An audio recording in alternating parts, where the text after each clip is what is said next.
안녕하세요. 오늘은 코엔자임 Q10에 대해서 이야기해 보려고 합니다.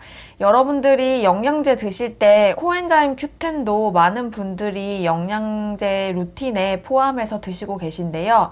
코엔자임이라고 해서 조효소라는 뜻이에요. 우리 몸의 곳곳에 사용되고 있는 미토콘드리아의 에너지를 생산할 수 있도록 도와주는 조효소라고 보시면 되겠습니다. 그래서 나이가 들에 따라서 우리 몸에서 생산하는 양이 줄기 때문에 나이가 든다는 거는 이제 코엔자임 Q10이 부족하다는 이야기와 같아요. 그래서 여러분들이 코엔자임 Q10을 꾸준히 복용해 주시면 나이가 들에 따라 조금 힘들어지는 부분을 도와줄 수 있다라고 보시면 되고, 좀 나이가 젊으신 분들은 하루에 100mg 정도 드시면 되고, 나이가 들면서 조금씩 증량을 해서 200mg, 300mg 해서 만성 질환이 있으신 분들은 400mg까지 증량해서 드시는 것이 좋을 것 같습니다. 우리 몸속에서 이제 코엔자임 Q10은 미토콘드리아 안에서 주로 아데노신 3인산이라고 하는 흔히 여러분들이 알고 계시는 ATP를 생산하는 데 관여하고 있어요.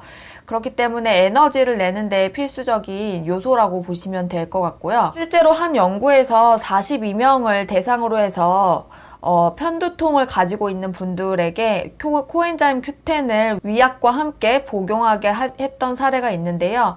위약에 대비해서 3배 정도 편두통에 효과가 있었다라고 하는 연구가 있고요. 또 근육의 역할, 퍼포먼스에 영향을 준다라고 하는 연구가 있습니다. 그래서 근육에서도 에너지를 생산하는 부분이 있기 때문에, 또 산화 스트레스를 많이 받을 수 있는 부분이 또 근육이기 때문에 근육의 운동 성능을 증진시켜주는 역할을 한다고 합니다. 이때 한 연구에서는 하루에 1200mg의 코엔자임 Q10을 복용했던 사례인데요. 60일 동안 보충을 시켰을 때 산화 스트레스 감소가 나타났다고 해요. 근데 저희가 보통 복용하는 코엔자임 Q10이 한 알에 100mg 정도 되거든요. 그러니까 12배 많이 복용을 했던 연구가 있으니까 여러분들이 좀 증량해서 드셔도 위험하거나 부작용이 있지는 않다는 거 참고하셨으면 좋겠고, 운동 시에 근육의 피로를 많이 줄여주고 운동 성능을 향상시킬 수 있다. 또 당뇨병에 도움을 줄 수 있다는 내용인데요. 이 코엔자임 Q10을 복용하게 되면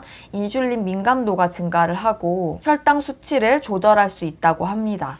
또 코엔자임 Q10은 지방 분해를 자극하고 비만이나 제2형 당뇨병을 유발시킬 수 있는 지방세포 축적을 줄임으로써 당뇨병을 예방하는 데 도움이 된다고 합니다.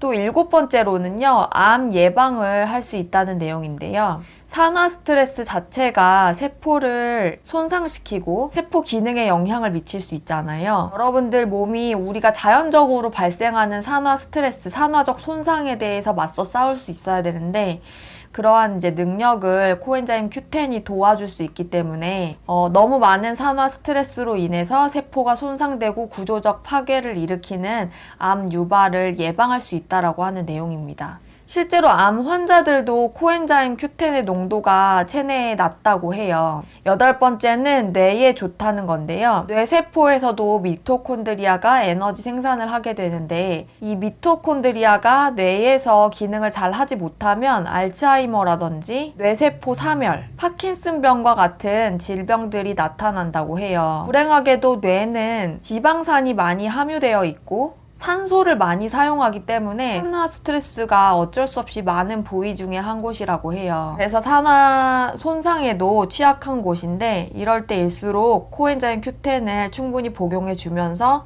산화 스트레스와 싸울 수 있도록 해야 한다고 합니다. 뇌에 이런 산화 스트레스가 계속되면 메모리 기능에 문제가 생기고, 그러니까 기억력 감퇴라던가 뇌에 유해한 어떤 화합물들을 생성할 수 있는데, 이런 것들이 코엔자임 Q10을 복용함으로써 개선할 수 있다라고 합니다.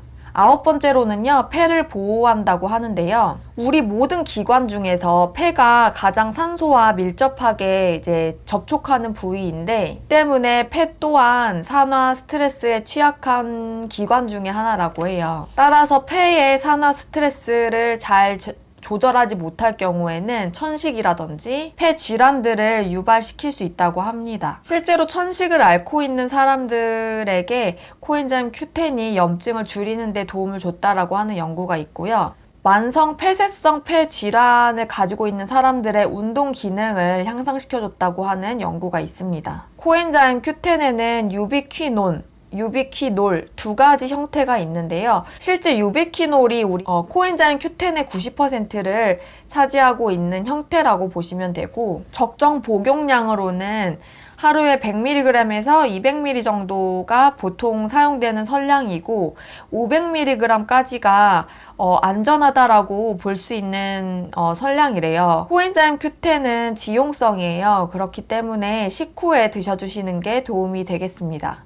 공복에 드시는 것보다 식후에 드시는 게 3배 더 빠른 흡수율을 보인다라고 해요. 우리가 먹는 영양제를 보면은 코엔자임 Q10은 보통 겔 형태거든요.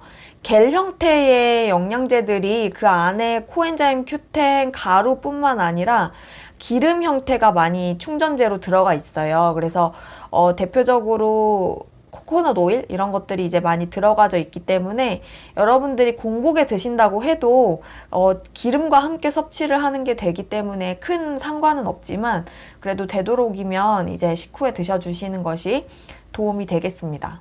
코엔자임 Q10은 비타민 D처럼 우리 몸에 저장되는 형태가 아니기 때문에 자주 섭취를 해주시는 게 필요해요. 어떤 연구에서는 1200mg을 12개월 동안 했던 연구도 있대요. 이 연구에서도 부작용이 발견되지 않았기 때문에 고선량에 대해서 걱정하지 않으셔도 되고요. 여기까지 코엔자임 Q10에 대해서 알아봤습니다. 궁금하셨던 분들에게 도움이 되셨으면 좋겠고, 저는 다음에 또 다른 내용으로 찾아오도록 하겠습니다. 안녕.